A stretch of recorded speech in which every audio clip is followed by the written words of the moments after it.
E eu tenho muito forte na memória coisas que minha mãe dizia, que viríamos ao Distrito Federal, sobretudo em busca de escola boa para os meninos, era assim que ela dizia. Então a nossa chegada ao Distrito Federal foi feita de muitas esperanças, sobretudo. Então as minhas memórias de escola começam a ser construídas no ingresso na escola pública do Distrito Federal, ali no início da década de 70. E essa chegada dessas memórias, a construção dessas memórias foram feitas de várias formas.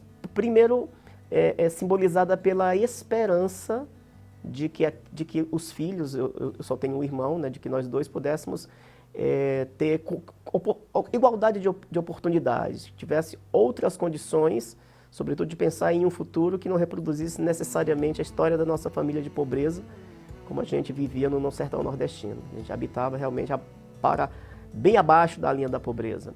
Então essa foi a primeira expectativa. E eu, como mais velho, minha diferença com meu irmão há 3 anos, eu tinha isso muito claro, uma criança, mas eu tenho isso muito forte na minha cabeça, de minha mãe repetir sempre, que agora sim a gente tinha uma escola grande, e esse grande eu imaginava que não só no tamanho físico, mas nas oportunidades de ascensão social, de ser melhor, de ter oportunidades na vida, como minha mãe sempre repetia.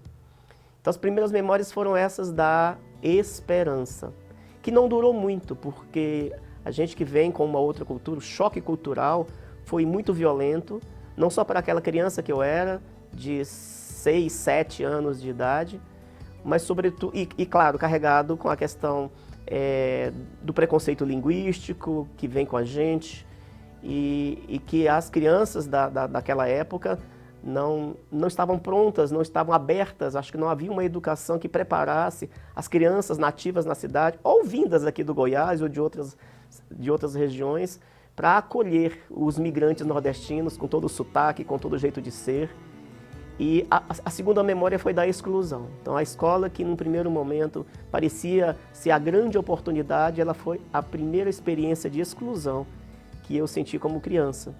Então em forma de gozações. Então hoje eu sei que o que eu sofri foi bullying, porque há todo tipo de jocosidade com relação ao biotipo do sertanejo, ao sotaque, né, ao preconceito linguístico, a cultura de modo geral foi muito violenta.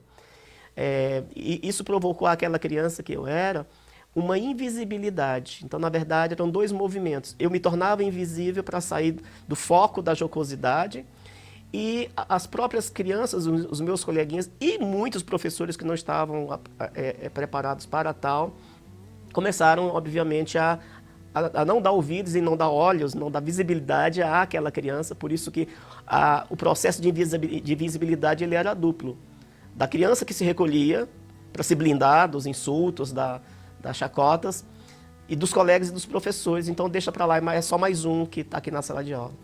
Então esse segundo momento durou muito, e por muitas vezes eu imaginei que eu não levaria adiante a escola, por muitas vezes eu pensei em abandonar a escola na cabeça de criança, e muito cedo eu fui criando um conceito de que a escola não gostava de mim, que era a escola como ambiente que não gostava de mim.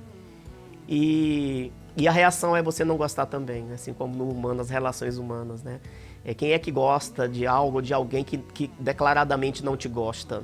A escola não me gostava, eu odiava a escola. Baixas, pífias em todos os componentes curriculares, os relacionamentos sociais eram os piores.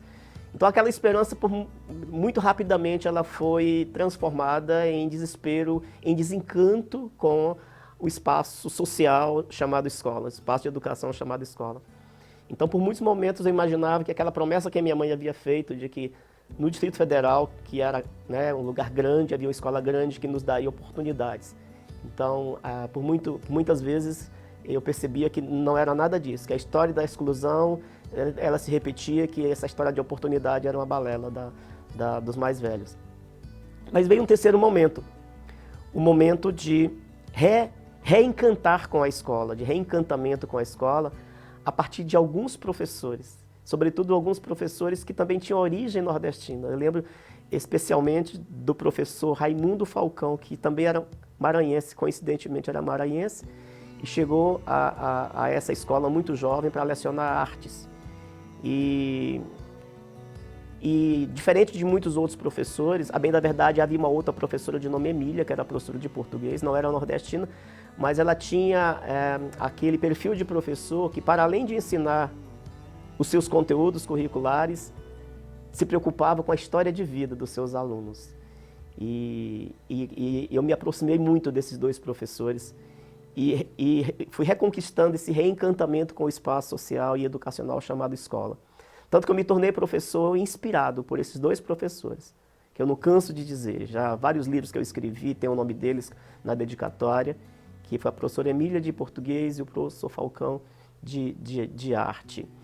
E eu digo com toda clareza que se não fossem esses dois professores que saíram da caixinha dos seus conteúdos e passaram a ensinar protagonismo para aquelas crianças, eu falo de mim, mas tenho certeza absoluta, quantos outros coleguinhas na mesma condição cultural que ali estavam foram salvos por dois professores. E muito cedo eu entendi, e quando eu me tornei professor, eu coloquei isso como uma meta, como forma de pensar a educação, né? De que o grande papel do professor é inspirar.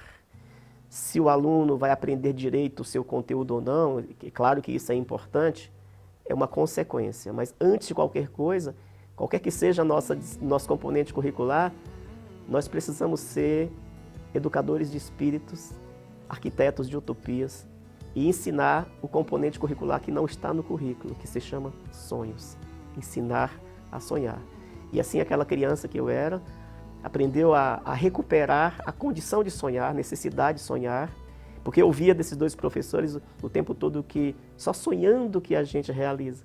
E eu já era uma criança que já estava perdendo a condição de sonhar, a crença no sonhar. Imaginava que ali a condição de pobreza era uma condição dada. E foi a escola pública que fez toda a diferença na minha vida. Tudo que eu conquistei como pessoa, como caráter, e tudo que eu conquistei como profissional da educação. Esse ano eu completo 30 anos só na carreira pública do magistério e mais. Foi feito em apenas uma escola. Então, esta escola na qual eu estudei, na qual eu transitei da exclusão à invisibilidade, à visibilidade, ao protagonismo, em função do trabalho, especialmente de dois professores maravilhosos, que até hoje, né, eu tenho no lugar no recôndito mais aquecido do meu coração. Nessa escola, eu concluí todo o meu percurso escolar, saí, fiz graduação, voltei como professor daquela mesma escola. E naquela mesma escola eu fui colega de professores meus. Nesta escola eu fui diretor daquela escola. E depois eu cheguei a ser professor de alguns ex-professores meus quando eu terminei doutorado, mestrado e doutorado. Essa escola tem nome. Essa escola hoje se chama 102 do Gama. Eu falo com muita emoção disso.